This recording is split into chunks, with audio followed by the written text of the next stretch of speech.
Assalamualaikum warahmatullahi wabarakatuh. Kelahiran hingga keterutusan Nabi. Nasab Nabi. Beliau adalah Muhammad ibnu Abdillah, ibnu Abdul Muthalib, ibnu Hashim, ibnu Abdu Manaf, ibnu Qusay, ibnu Kilab, ibnu Murrah, ibnu Ka'b, ibnu Luay, ibnu Galib, ibnu Fir, ibnu Malik, ibnu Al-Nadar, ibnu Kinanah, ibnu Huzaimah, ibnu Mudrikah, ibnu Ilyas, ibnu Mudar, ibnu Nazar, ibnu Ma'at, ibnu Adnan. Adnan adalah putra Nabi Ismail. Inilah nasab yang disepakati sejarawan dan ulama ahli nasab. Nasab beliau sesudah Adnan masih diperdebatkan banyak ulama dan kami takkan memaparkannya di sini. Peristiwa kelahiran Nabi. Nabi dilahirkan pada Senin, 12 Rabiul Awal, tahun Gajah, tahun ketika Abraha al-Ashram memerangi Mekah dan menghancurkan Ka'bah tapi gagal. Abraha dan pasukannya dihancurkan Allah dan dijadikan sebagai tanda kekuasaannya bagi umat manusia sebagaimana terangkum dalam surah Al-Fil. Kelahiran Nabi, menurut sebagian ulama, bertepatan dengan bulan April tahun 571 Masehi.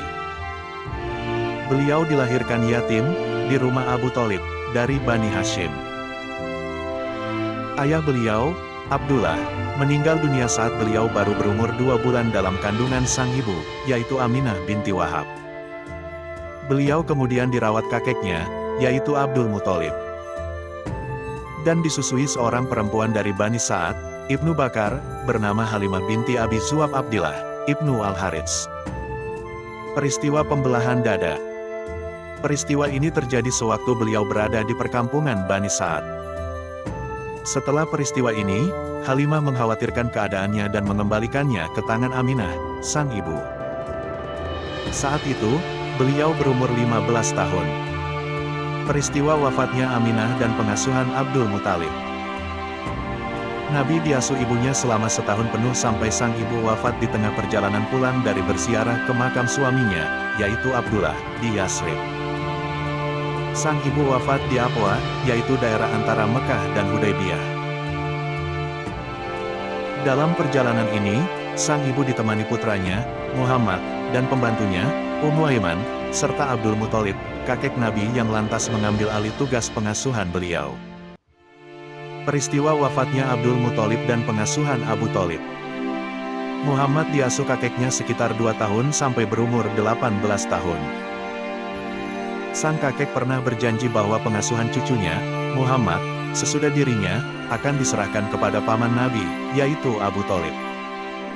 Peristiwa pengasuhan Abu Thalib.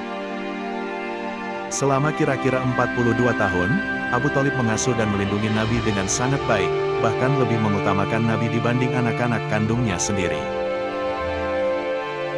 Selama itu, sang paman selalu setia melindungi, menemani, dan membela keponakannya itu hingga ajal menjemputnya, 10 tahun sesudah Muhammad diutus menjadi Nabi dan Rasul.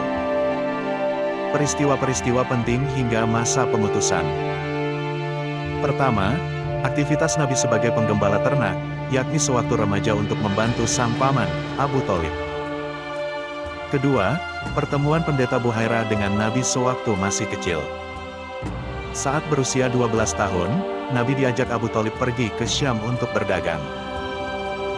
Tapi setibanya di kota Busra, pendeta Buhairah, yang tinggal di sana, menyarankan Abu Thalib agar membawa keponakannya pulang kembali ke Mekah dan tak mengajaknya pergi ke Syam lagi. Sang pendeta takut bila pasukan Bizantium atau kaum Yahudi melihat anak kecil itu, mereka akan langsung menghabisinya. Ketiga, Perang Fujar, antara kaum Quraisy dan suku Kinanah melawan suku Hawasin. Perang ini disaksikan Nabi yang waktu itu berumur 14 atau 15 tahun. Beliau berperan membantu dan menyiapkan anak panah untuk paman-pamannya. Dinamakan Fijar, artinya penyimpangan karena menodai kehormatan Mekah dan bulan-bulan haram. Keempat, Hilful Fudul, terjadi setelah kepulangan kaum Quraisy dari Perang Fujar.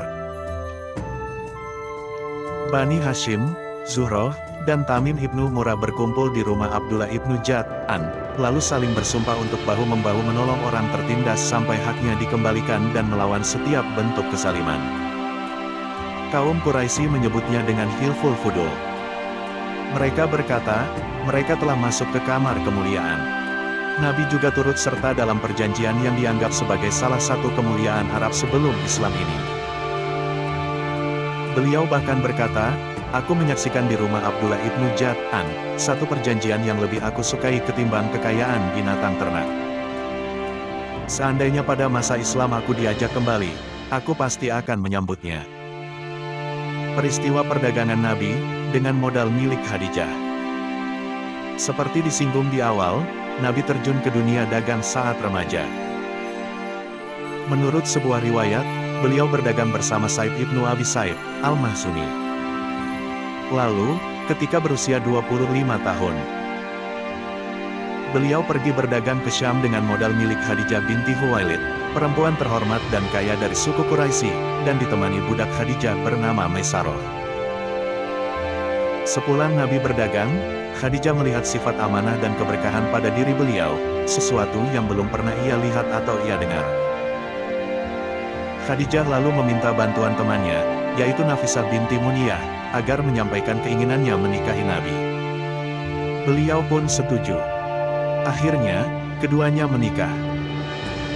Waktu itu, Nabi berusia 25 tahun, sementara Khadijah berumur 40 tahun dan sudah pernah menikah 2 kali. Khadijah hidup bersama Nabi selama 25 tahun. Ia istri terbaik bagi suaminya dan ibu terbaik bagi anak-anaknya. Nabi tidak pernah menikah lagi hingga Khadijah wafat. Dari pernikahan ini lahir semua anak beliau, kecuali Ibrahim yang merupakan hasil pernikahannya dengan Maria Al-Qibtiyah. Peristiwa pembangunan Ka'bah dan pemutusan perkara oleh Nabi. Tatkala Nabi berumur 35 tahun, suku Quraisy berencana memperbaiki bangunan Ka'bah setelah dihantam banjir hebat. Mereka merobohkan Ka'bah, lalu membaginya menjadi beberapa bagian.